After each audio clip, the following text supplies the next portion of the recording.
اور صورتحال بالکل جدا ہے۔ اب دیکھو بار بار کہنے لگے کہ تم طبقات فقہا کو دیکھو، دیکھو فقیہ کیا کہہ رہے ہیں۔ ابھی یہ ساری تحقیقات میں سامنے پیش کروں گا۔ میں کہتا ہوں اب تجھے طبقات فقہا یاد آ گئے، جب دیت کے مسئلے میں تم نے امام اعظم ابو حنیفہ کو اپنا فریق کہا،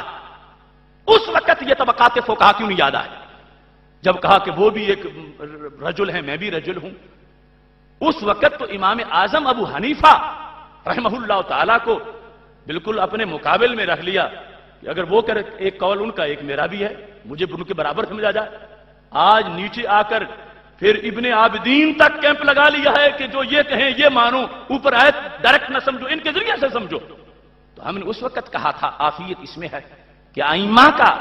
جو سایہ ہے اس کے زیر سایہ رہو۔ اور آج یہ ہلاکتیں جو آ رہی ہیں وجہ یہ ہے کہ اس شخص نے اکابر علماء اہل سنت سے جو اختلاف کیا اور مجدد دین و ملت امام احمد رضا خان فاضل بریلوی رحمۃ اللہ علیہ کی تعلیمات سے جو انحراف کیا، اس کا نتیجہ یہ ہے کہ اس کا حشر ابن ستا جیسا ہوگا، جس نے امام یوسف حمدانی کے ساتھ ایسا رویہ کیا تھا اور پھر جو انجام ہوا دنیا جانتی ہے۔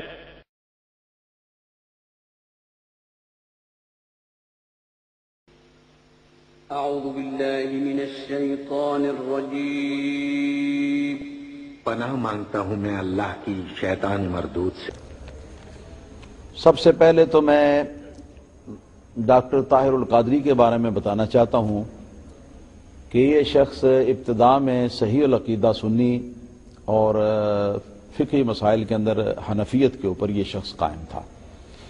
لیکن جو یہ آگے بڑھتا گیا اور لوگوں نے اس کی تقریروں پر اس کو داد دی، تقریر کے اندر اس کا خاص ملکہ ہے، تقریر کے اوپر داد دی اور اس کی جماعت جو ہے وہ بڑھتی گئی، تو آہستہ آہستہ آہستہ آہستہ اس نے خود کو امام اعظم ابو حنیفہ رحمۃ اللہ تعالی علیہ کے بالمقابل ایک مجتہد بنا لیا۔ اور اس بات کا اظہار اس موقع پر ہوا کہ جب ایک مذاکرہ ہوا تھا جامعہ نعیمیہ لاہور میں عورت کی دیت کے مسئلے پر، تو جس وقت اس مذاکرے کے اندر طاہر القادری کا چونکہ موقف تھا کہ عورت کی دیت جو ہے، یعنی جب عورت کو کوئی قتل کر دے تو اس کا کوئی تاوان مالک اس کے جو وارث ہیں وہ تاوان اس کے معاف کرنا چاہیں تو تاوان کتنا ہوگا، تو فقہائے اسلام کا اتفاق ہے کہ یہ تاوان جو ہے یہ مرد کے تاوان سے آدھا ہوگا۔ تو کسی شخص نے ڈاکٹر طاہر القادری کے سامنے امام اعظم ابو حنیفہ رحمۃ اللہ علیہ اور پوری حنفی جو مذہب کے اکابر محدثین، مفسرین، فقہا اور ائمہ دین ہیں، ان سب کے حوالے سے یہ کہا کہ ان سب کا مذہب جو ہے وہ یہ ہے کہ عورت کی دیت مرد کی دیت سے نصف ہے، اس سے آدھی ہے۔ تو طاہر القادری نے جواب دیا کہ آپ ان لوگوں کا حوالہ امام ابو حنیفہ اور ان کے جو پیروکار ہیں، ہاں جی، ان میں بڑے بڑے ائمہ دین ہیں، بڑے بڑے اولیاء کرام ہیں، بڑے بڑے فقہا ہیں، عظیم سے عظیم تر درجے کے، تو ان کا نام لے کر کہنے لگا کہ یہ سارے تو میرے مد مقابل ہیں، آپ ان کا حوالہ میرے سامنے کس طرح دے سکتے ہیں؟ تو یہ اس کی بہت بڑی گمراہی تھی۔ تو کبھی تو مجھے بھی تک لیتا، تیرے تکنے پہ بک گیا ہوتا، تیرے تکنے پہ بک گیا ہوتا، تیرے ہوتے تو جو آتا میرے جنازے پر، تو جو آتا میرے جنازے پر، تیرے ہوتے میں مر گیا ہوتا، تیرے ہوتے میں مر گیا ہوتا، تیرے ہوتے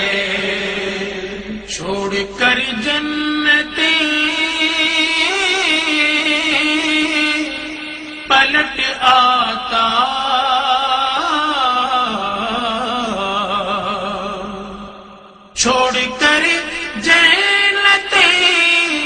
پلٹ آتا تو میری قبر پر کھڑا ہوتا، تو میری قبر پر کھڑا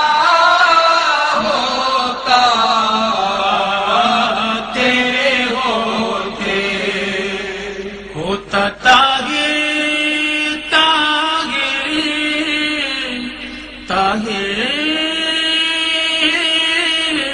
طاہر ہوتا طاہر تیرے فقیروں میں، ہوتا طاہر تیرے فقیروں میں، تیری دہلیز پر کھڑا ہوتا، تیری دہلیز پر کھڑا ہوتا، تیرے ہوتے جنم لیا ہوتا، پھر کبھی تو تجھے ملا ہوتا، تیرے ہوتے۔